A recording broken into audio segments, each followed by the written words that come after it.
So we're going to do social psychology here. My 10 minutes just focusing on one or two important ideas. So you're going to see with the PowerPoint up right here, you're going to see me skipping a lot of it. Make sure you're reviewing it. I'm going to go through the slides in about 2 minutes, just kind of saying, a tidbit here and there about each different slide.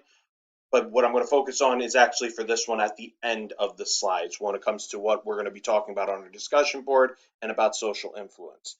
So, there we go. Okay, so definition for social psychology. This link is actually down from when I posted at the beginning of the semester, so you're going to see on Canvas the update to this link. What group process, group dynamics is. For this, pay attention to that equation on the bottom. It says that behavior is a function of who you are and the environment. So what that means is important. It means that who you are, how you behave in any situation, it's not only based off of your personality, it's also based off of the environment that you're in. The environment plays a role. It's not only your personality, it's not only who you are, and it's not only the environment. It's a blend of those two things. Areas of study, we're going to focus on social influence for this video. Social cognition is going to be the first couple of slides, but we'll focus on social influence. Now, for this slide, I am going to ask that you pause the video, read this story, and I want you to make some assumptions about Zach. Tell me what caused Zach to get into that situation. Pause right now and come back right after that. Okay, so hopefully you went through some different things that you might jump to right away. Things like he's an alcoholic, or he's homeless, or he's a deadbeat, can't keep a job, a drug addict, things like that. Hopefully those things come to you first. After a period of time, you might have noticed this in the back right here. That's really important. Now, that might not have fit everyone, especially as you're looking at this picture from so close.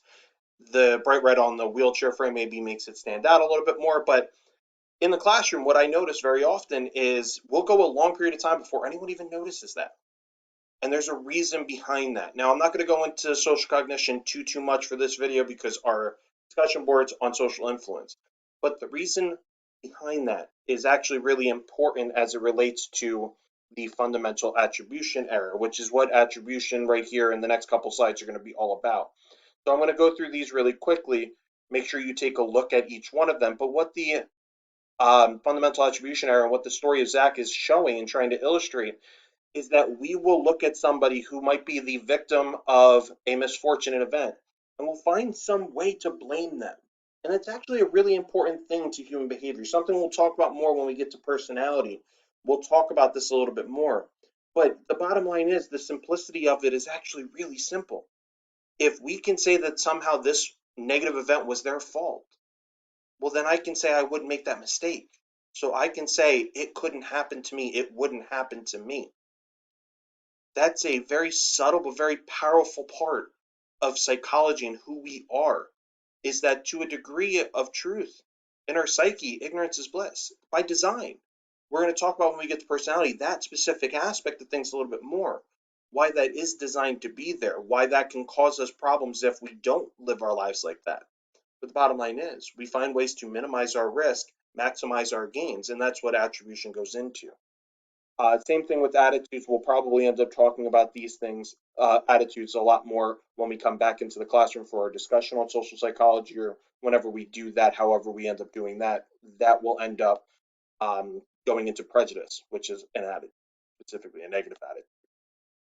Where I'm going to take the majority of this video, like I said, 10 minutes is what I aim for with these videos, so probably about 5 minutes, maybe 6 minutes, talking about social influence. Social influence is how our behavior is influenced by the social environment, presence of other people. It's how you are influenced, how you behave, that interaction of who you are with the environment. Now, the video that you're going to watch for the discussion board is the Stanford Prison Experiment, and that's a long video. The other video I'm posting is going to be an elevator experiment, which is actually based off of something from Candid Camera, and that video specifically is going to be based off of the Solomon Asch experiment. Simple question. Which line 1, 2, or 3 is the same as that standard line? You might be quick to say it's 2. You might actually think that there's something fishy going on because it's too obvious. So you might start to think, all right, is he trying to trick me? No, I'm not. That was as simple as that, is what we asked people in this experiment. But what we did, where the catch was of this experiment, is we put you into a group. We made you the last person that was going to answer. And everyone that answered before you said line 3. So then when it came to you after 10 people said that it was line 2, would you still say, after 10 people said it was line 3, would you still say it was line 2? And that's what conformity was all about, what we found. Just like you saw in the elevator experiment, a lot of the times people wouldn't. Now we can conform, and you can see here, it's about 76% of the time that people would conform to at least one choice. I should have rounded up on the slide. Um, and about 37% of the time on any given trial. We did this for 12 critical trials.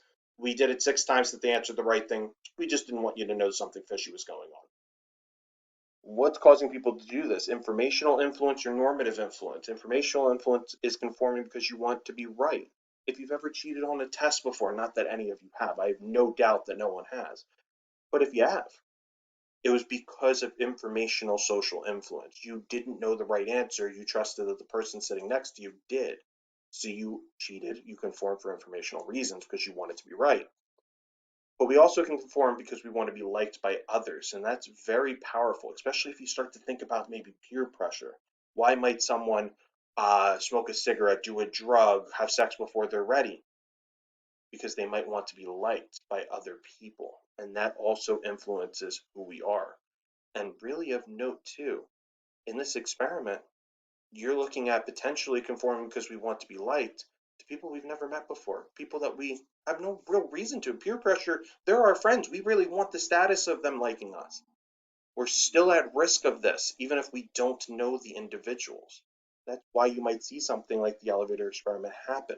And I can tell you confidently that effect does exist. Now, obedience you're going to see in the first couple minutes of the Stanford Prison Experiment study. I really want you to pay attention to those first few minutes because you get to look in at this and it's really, really useful.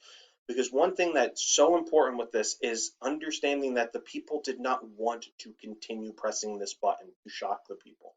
And in that video, you see the perfect example of this. You can see an individual who is suffering from significant anxiety having to press that button. They feel forced. And that's what this comes down to, is obedience. Stanley Milgram would be saying, where is that? It is, nope, it is. We'll keep it right here for right now. Stanley Milgram is saying a prod to you. The experiment requires that you continue. Eventually, as you're pressing this button to shock someone, and it's not really happening, it's a quote unquote shock machine. It's deception, and our ethics boards are very careful and very strict about this now. But in Stanley Milgram's time, the experiment exists. As we hit that button, eventually the person that is sitting in that chair that's hooked up into the quote unquote shock machine, and that person is a Confederate. I didn't mention this before. A Confederate is just an actor. There's someone being paid to behave a specific way. They eventually say, I don't want to continue. I want to stop. So naturally, you as the participant say, okay, we're done. And then Stanley Milgram is standing behind you and says, this prod, the experiment requires that you continue. Please continue. Take a second and think about that. Is that a order? Is that a command, or is that a request? The experiment requires that you continue. Please continue is a request, but people heard it as an order. So important to know. If you hear that as an order, whether it really was or whether you imagined it to be an order, you behave as if it really was an order because you're hearing it that way.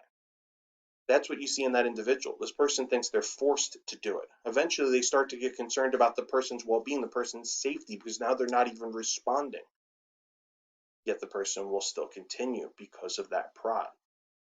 Now, there's a lot of different variations of this, which are pretty interesting, but the core variant of this is 65% would shock all the way to the end. That's so noteworthy. No one expected that to happen.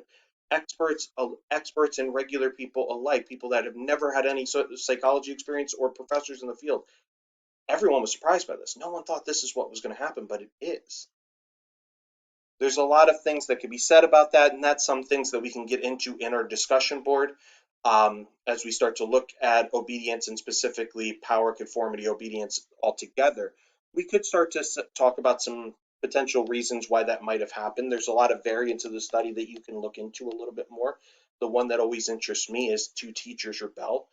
So if we change that prod, the experiment requires that you continue. However, two teachers have left early before. Look at how far it goes down. When we give people the out, they take it. The opposite's actually true as well. If we change the prod to the experiment requires that you continue, no teacher has left early before, it actually goes up a little bit to about 70% that would continue shocking to the end. Again, I want to keep this video short, and I'm getting just over 10 minutes right now, so I'm going to move really quick for just a few seconds to the Stanford Prison experiment. Now, almost everything with this you're going to see so clearly in this video. And if you've never heard of this experiment, this video probably will make your jaw drop. There's been so many movies parroting this, and it's just an amazing and unbelievable experiment. And what it specifically is an experiment that we can see how strong the environment plays on your behavior. Because in this experiment, we put people into an evil place, and the evil place wins, causes people to do something that's unbelievable. Keep in mind as you watch this video that these individuals are equals in every way. These were all Stanford University students that could have seen each other walking the paths of campus on any given day, but we put them into this environment of a mock prison, randomly made some of them prisoners and some of them prison guards, and these roles take over. We're going to be talking about that all on the discussion board.